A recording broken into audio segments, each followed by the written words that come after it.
Hello everyone, my name is Christian Garcia. I'm Chair for the Titan Student Center's Governing Board. Today we held a special meeting in which we invited Brailsford and Dunleavy, our planning firm, to present their findings, research, recommendation, and evaluation on possible renovations and expansion of the Titan Student Union. Please enjoy this following presentation. And thank you everyone. It's great to be back on campus. We were just here a couple weeks ago and ran through our presentation that answered a few of the questions that we were tasked with as a part of our work in looking at an expansion study and feasibility study for here at the Titan Student Union.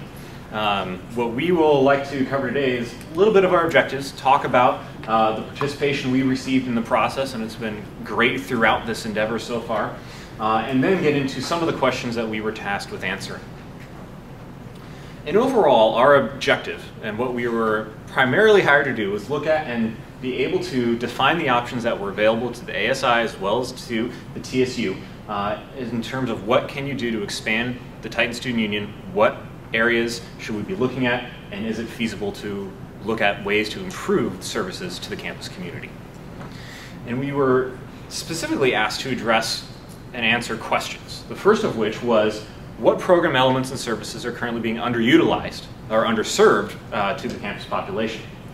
What is the fee sensitivity around any potential project which would require a student fee funded approach? What other campus locations should we be looking at and possibly considering for a satellite location? What extent can the existing infrastructure, particularly the mechanical systems, be utilized if there is any expansion to the facility? And what scope can really be supported in terms of a new project with what ASI already has in the reserves? And then what can we look at for in terms of other resources, either fee revenue or other potentials such as looking at donors, debt capacity within the project to maximize the benefit of any investment and expansion to this facility to the CSUF community. I'm going to turn it over to Andrew now, where he's going to talk a little bit about our participation and some of the initial questions we talked about. So here's Andrew. Thanks, Matt.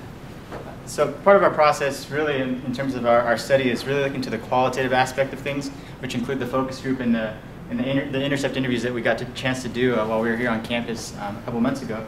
But at the same time, I think the biggest piece is really the survey that we also sent out to students, and we got 6,400 completed survey response. Really good statistical data for us. We really like to see that really high up because we want to make sure that at least that's representative of the entire student population. So we're really excited that the survey responses that we got were really representative of the whole entire population. In terms of the programs and services we're going to go through, we wanted to really get a sense of what students are thinking in terms of just the TSU as a whole, and what do they like and what do they dislike. So really, you've seen most of this already, but focus groups really did get a chance to figure out that students really felt that they visit the TSU more for the food, and they weren't really visiting to hang out. It's a very transactional relationship that they have with the TSU. They're coming in, they're getting some food, but then they're leaving immediately after. We wanted to see more of why they're actually doing that, so we probed them a little bit harder and to actually get a sense of why they're staying when they do actually stay. And we do realize that they actually like some of the spaces, like the bowling alley and the games room, and also the alumni lounge, some of the meeting rooms.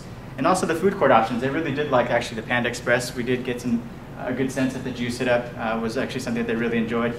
But some of the stuff that they didn't enjoy, the student org offices and the Portola Pavilion, as well as the Titan Theater. And we'll see this in the survey as well, but really those spaces were just spaces they didn't know about. So it's not that they didn't like them, they just didn't go here for those specific purposes, so they just didn't know about them enough to actually visit them more often.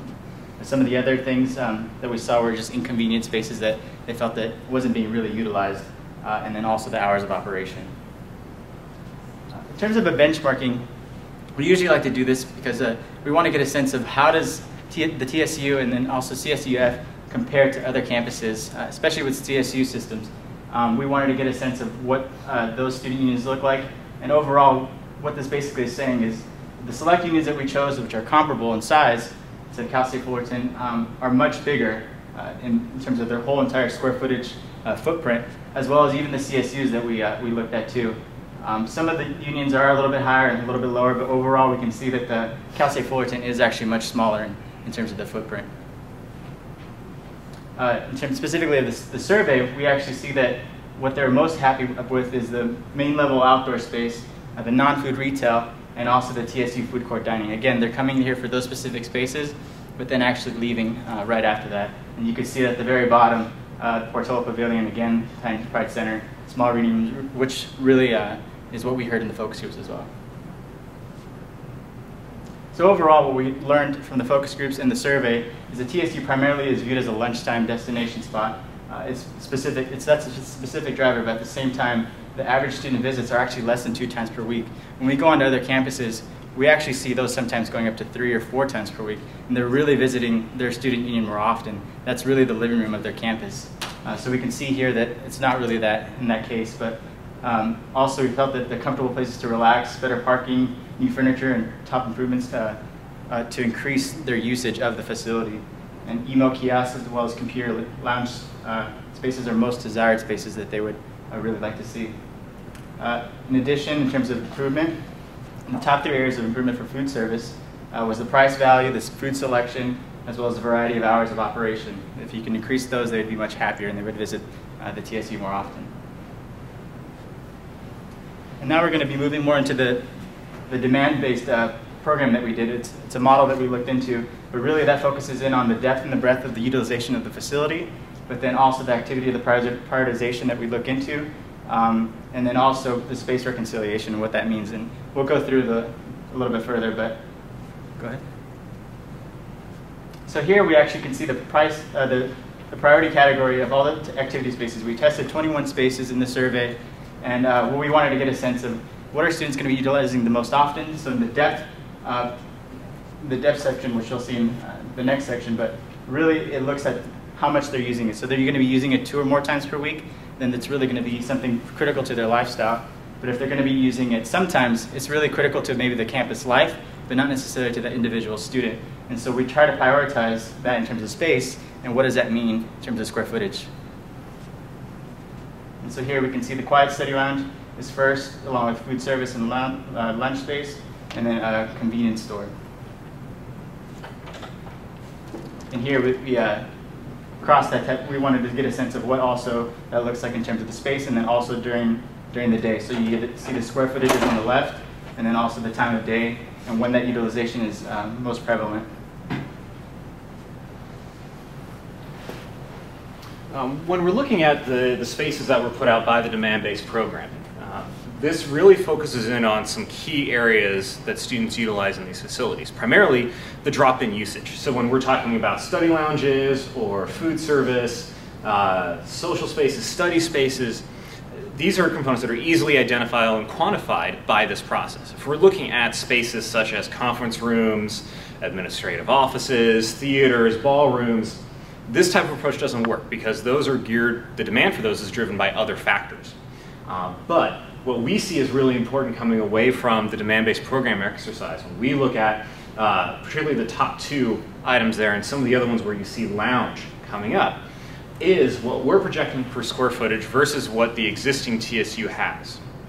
And if you're looking at row number 2, I think that's the most interesting one when we were digging into the data of what we found out and what we were taking away from this, is that the amount of square footage that you have right now in the food court related to seating during lunch is the right amount of square footage that we would allocate and recommend you have. But then why is it so crowded? Why is it packed? Why is everyone hanging out there? And that really drives to looking at some of these other factors, such as the quiet study lounge space, the informal lounge spaces, the small group study rooms, where we're seeing fairly significant differences and shortages of space. And so the food court area is really becoming the de facto lounge environment. It's where students are hanging out. It's where students are there all day because everywhere else in the building has become almost a quiet study environment. The alumni lounge, the quiet study room, the hallways. As one student pointed out in the focus groups, the library is louder than the student union. And that we find very funny and challenging because when these buildings are described as the living room of the campus, living rooms are a little more lively.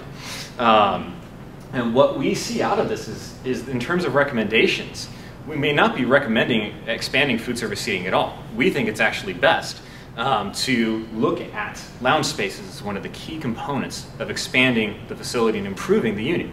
Because if you can build seating for lounge space, for commuter lounge in particular, for small group study rooms and study spaces, you alleviate the pressure that the food court is experiencing. And instead of having students, faculty, and staff walking in and turning around because the lines are so long or they can't find a place to sit, now there's an environment that's properly set up for food coming in and prepared and eating. These are some of the broad categories that we looked at in terms of space recommendations. We've refined those. We're going to move on a little bit. We'll come back to this in a second, and you'll see where differences are and what we actually are looking at in terms of a project. But lounge spaces, organization space, meeting room space are more of the larger categories that we think are important to include in any expansion to the TSU. The survey asked a series of questions related to fee. It's always important for us to have a chance of understanding what is the value relationship between what students are willing to contribute towards a project and what they see as the benefit coming out. And we developed 3 different scenarios at the time. These are quick and dirty projects based on our understanding of project costs, of what the current operations are. And this is the text that was present for the first option. It was looking at an expansion that was approximately 60,000 square feet, plus significant renovations of the existing facility. And it would be able to meet all of the 6 main categories that we looked at, including dedicated informal lounges, small group study rooms, student organization space, meeting rooms, expanded food court, and expanding the ballroom and large event spaces. All of this was going to be approximately $85 to $95 per semester. The second option we tested was looking at something a little bit lower. So instead of 60,000 square feet, it was in the neighborhood of 40 to 50,000 square feet. And you may have only been able to get 3 or 4 out of the list of 6. And that was between $50 and $60. The third option we looked at, option C, was one that was between $20 to $30, and you may only get 1 or 2 out of this list. And the expansion was more in the neighborhood of 20 to 30,000 square feet of space. And so we tried to have some bit of striation between those various project concepts. And when we asked students their likelihood to support a fee increase with those concepts and with the attached fee numbers, we saw some pretty striking differences in terms of what the support would be for very likely and likely. The most expensive option was a little over 30-some-odd% support for that, 38% I believe. Looking at option B, we were at 49% support for that option. And option C is actually where we see it going a little bit positive, where we're actually at 66% support for very likely and likely. We see, in terms of our recommendations, a minimum threshold of 60% support for a project in order to move forward, because there are certain categories that may shift around. There are other opportunities, there's other risks associated with moving forward with the referendum and fee campaign. And we want to be sure that if it's done, that there's sufficient market out there to go forward with it and make sure that it's not a learning process, that there's a due process behind it, there are reasons behind it, and that it does have a chance of success. When students were asked to compare the 3 options, option C was the most favored out of those, with 29% of the support for that particular option. But it's also important to note the 16% that said they needed more information. And this, in combination with looking at where students feel the priority is for improving the student union, a moderate category where there's not much passion or not much dispassion associated with it, tells us that we need to look at involving the students, educating students more so they have a greater understanding of what are the needs of the Titan Student Union. Why does it need to be expanded? Why does it need to be renovated? What are the benefits to the campus community that they would receive? And this really is all part of an education process that would go along with a fee campaign or fee referendum later on next year if the board decides to move forward with that option. And Andrew mentioned earlier on that the average visit per week was a little under 2 times. Well, if we looked at improving, we'd also be looking at increasing the number of times students visit to a little under 3 times per week, which we think is obviously a great option to have more students in the building, visiting more often, potentially purchasing more goods and services here, seeing the programs that are being offered.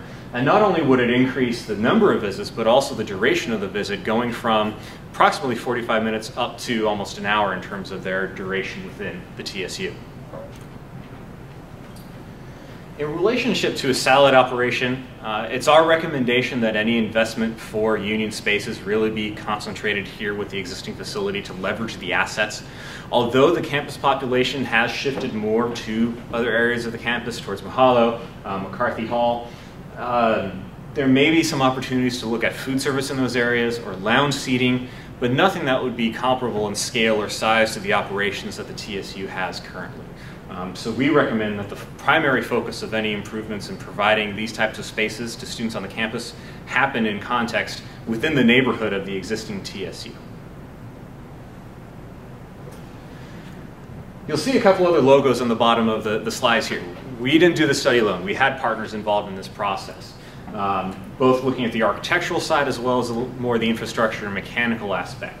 Pfeiffer Partners, who was looking at the architectural piece of the work, was looked at the issues that were facing the TSU, one of which is the disjointed wayfinding of how people go through the building, find out where things are, walking around the courtyard to various areas, and the stratification of levels is that there is a distinct division between the lower level, main level, upper level, that there is that distinction between quiet area and loud area. So basically the food court is the loud area and everywhere else in the building becomes that quiet zone. Which leads to a little bit of disjointed feeling in the building itself, of where circulation is moving, with how the stairwells are placed within the building, and how they are sometimes together, sometimes further apart. And it challenges the building in terms of finding that central node, central gathering place. There's some great aspects of this building, including the central courtyard and its relationship to some of the outdoor spaces that we feel aren't fully utilized right now, particularly the lower courtyard level, of how there's not much visibility to it, there's not much access to it, but in terms of a space, it's quite nice. The second floor is very compartmentalized. Many students don't even go up there. Some even mentioned they didn't think they were allowed to go up there. It's an area that really needs to be repurposed, refocused, renovated, so that it has a better spatial flow. And obviously, I think everyone around here involved in the building knows that there's significant issues with the food court area and the food preparation area within this building. And there's a lot of other concerns that our team had with the facility itself in terms of mechanical issues. You know, there's a lot of investment that may need to come into the building right now. The existing plant that provides some of the utilities and conjunction between the recreation center and here doesn't really have the capacity at this point to handle an expansion that we're talking about. So we would need to look at new systems to supplement what's currently in place, to leverage what assets may be here now, or look at having that as a separate facility, or even a connection into the existing campus loop for utilities. The air handling units, AHUs, are at the end of their useful life. Many of them have been around since the building first was put up. So there's a lot of investment that needs to go into that. And it's not just looking at where of replacing these, but it's also improving them in terms of the performance that they would have, the capabilities that they would have, and sustainability that they would have on the operational budget itself.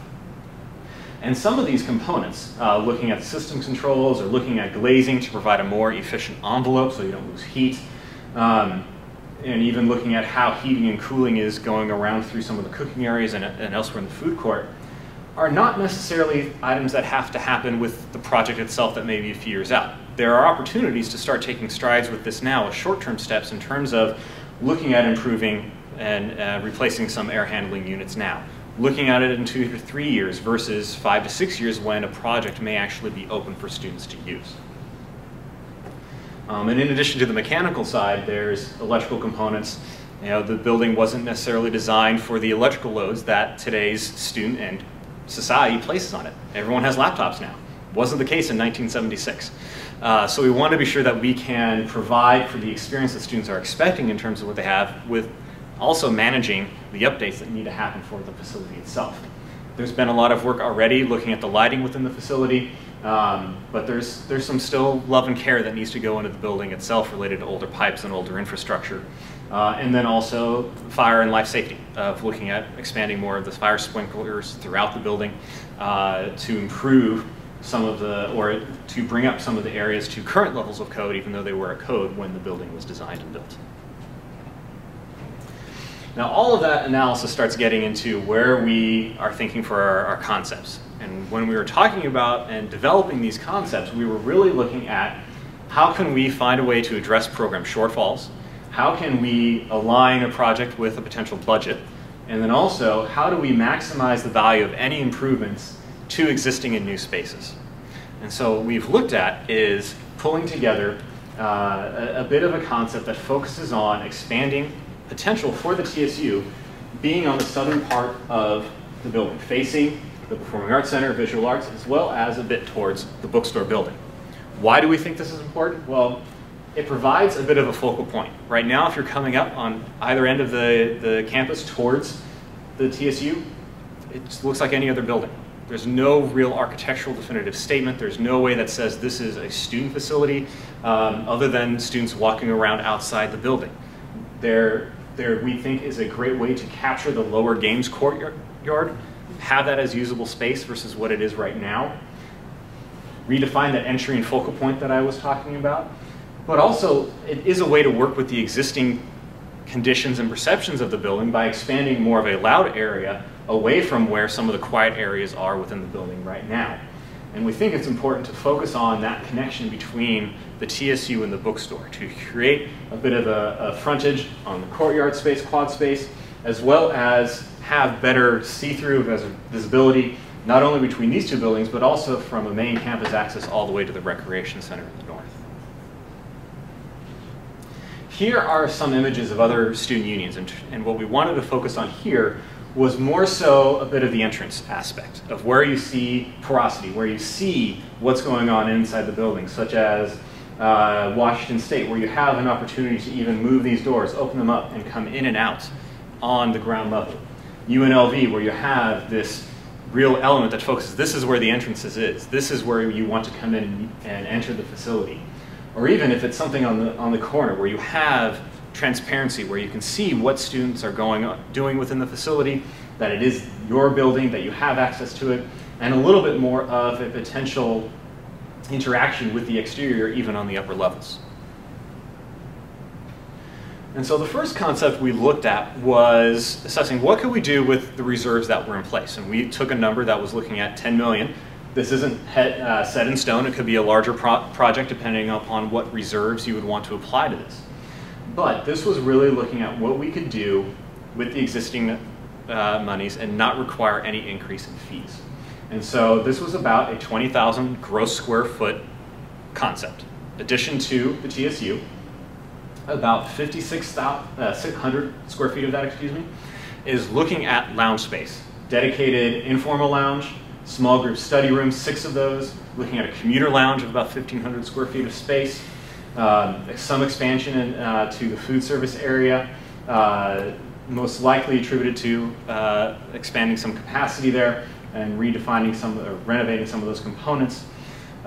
Meeting room space is about 3,600 additional square footage of meeting rooms, and then looking at student organization space with some open plan workstations, conference room, and I'll show some pictures of what we're talking about in terms of these spaces in a little bit.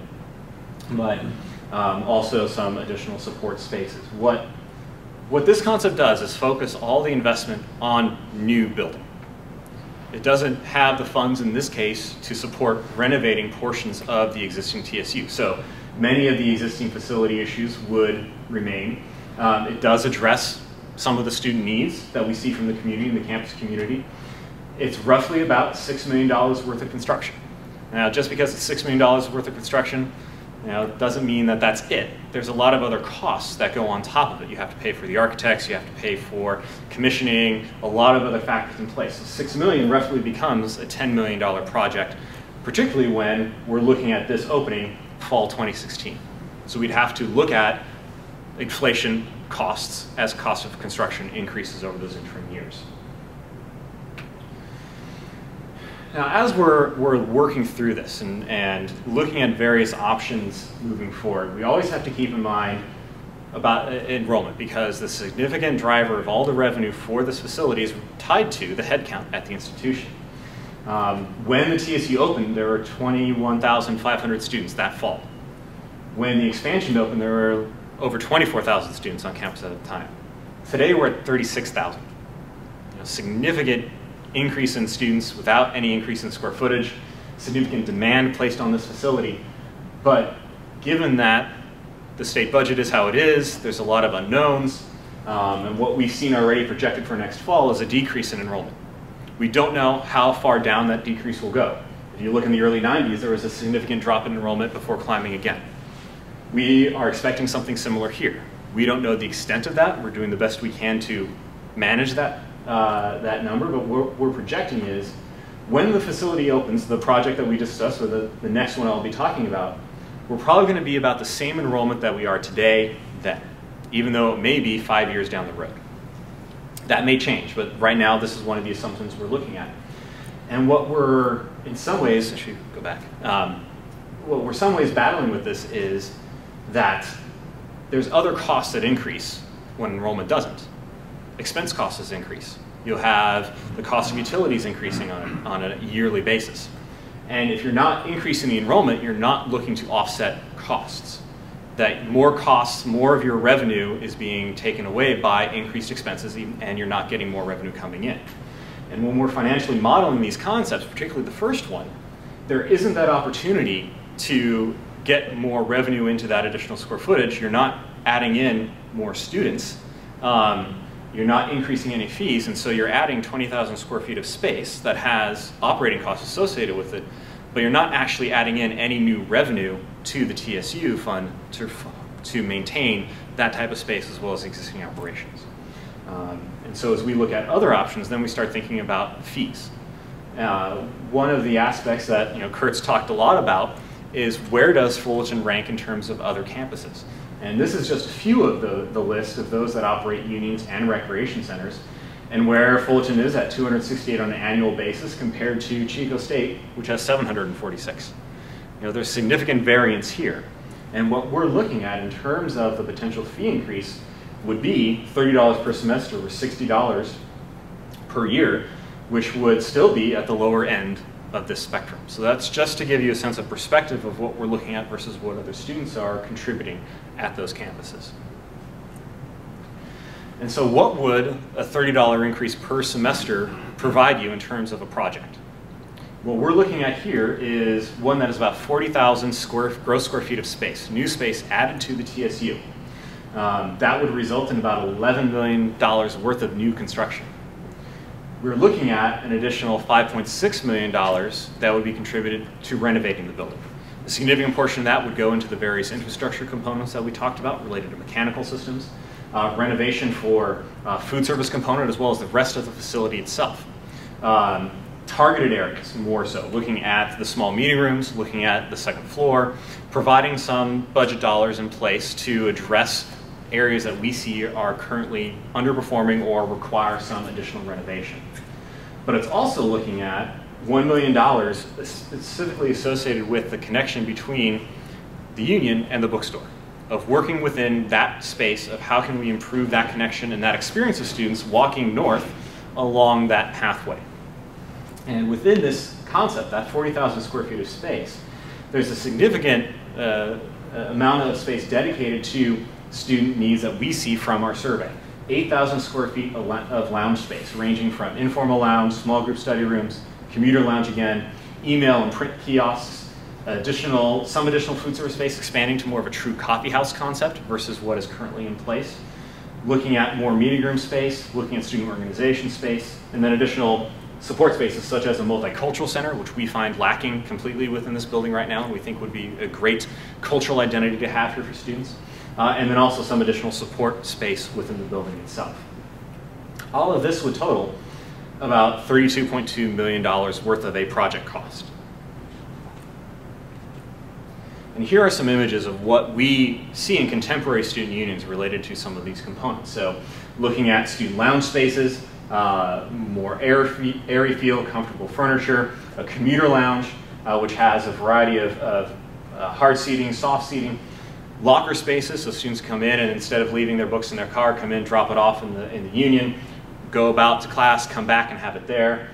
One student, when we were talking with them earlier today, was excited because then she wouldn't have someone following her back to her car and upset at her because she actually wasn't leaving her parking space. there's an opportunity to also look at having a kitchenette involved in this. So you have some microwaves, you have some hot water or heating plates, so that you can support the community, a significant population that does commute, over half of which are commuting, or excuse me, the average of which is commuting 30 minutes each way to campus. Some additional images of group study areas, either sort of segregated off to the side where you have an opportunity to hook up to a computer, plug up your laptop to a monitor, group study area up top as well. And then that bank of blue there at UCSD's Price Center is actually closed off small group study rooms that are glass on both sides. It's an opportunity to look at having your group but still be within the community itself. So instead of finding distinct niches elsewhere, you have an opportunity to see and be seen and still be in the overall Fullerton community, even though you may have a little bit of a dedicated space. 3 of these images are related to what we anticipate would go in for the student organization space. Looking at a communal lounge area that has movable furniture that can be arranged for projects and for groups of various sizes. Looking at hoteling stations where you have an opportunity to come in, do some work, some small conference areas, and each organization could be assigned a locker to keep all of their paperwork in place. And so you don't have individual desks for groups, but you have more of a shared resource that provides greater functionality for all. And then also a multicultural center, which can be looked at in terms of a variety of separate offices, library component, resource rooms that can cater to and really demonstrate and celebrate the diversity that is on this campus.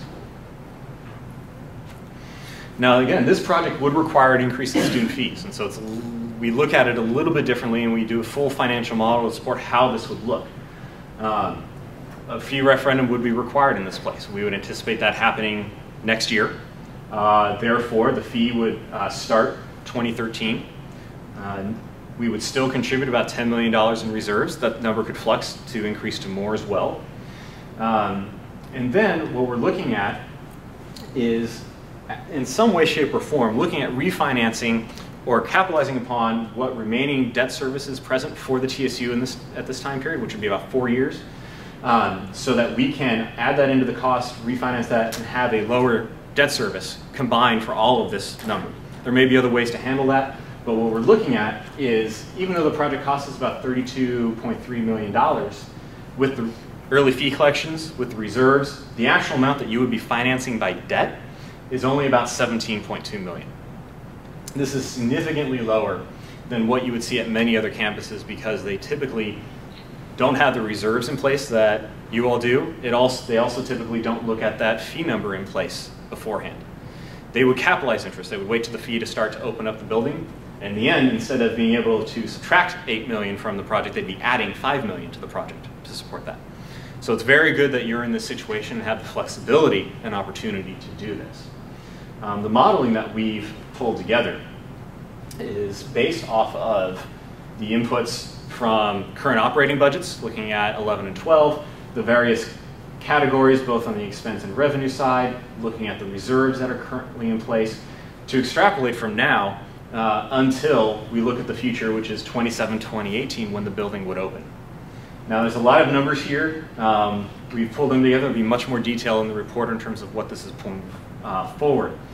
But what we're projecting is the building itself would have about $1.5 million in revenue. This also includes the recreation center piece, as it's all rolled up into a pro forma that we would provide to the Chancellor's office. Total expenses, including new expenses, would be about 9.1, and you would be collecting about 11.3 million in student fees. And this would help to, this would operate the building, this would retire the debt for the facility, as well as provide some remaining funds to go into additional reserves and other contributions. You'll see the two areas that are highlighted in red here. The red here represents where we took funds out that were the existing debt payments, the remaining 4 debt payments on the TSU. That's where we recapitalized that, and so that's why those are zeros. Otherwise, that would be about $730,000 per year in those last 4 years. The next number is the debt coverage ratio. The target debt coverage ratio that, as an auxiliary, the CSU would like to see is a 1.35 to 1 ratio. What that means is they want you to have 1.35 times the amount of money you would need to pay off your debt as net operating income. So it's that buffer zone. In case something happens, if enrollment declines a little bit, if there's additional expenses that come into play, you have an opportunity to still pay your debts and maintain good standing. And so we've targeted that to be financially feasible, a little bit of flex in the first part of the years, but it is a feasible project that we think is valuable and something you should consider moving forward with.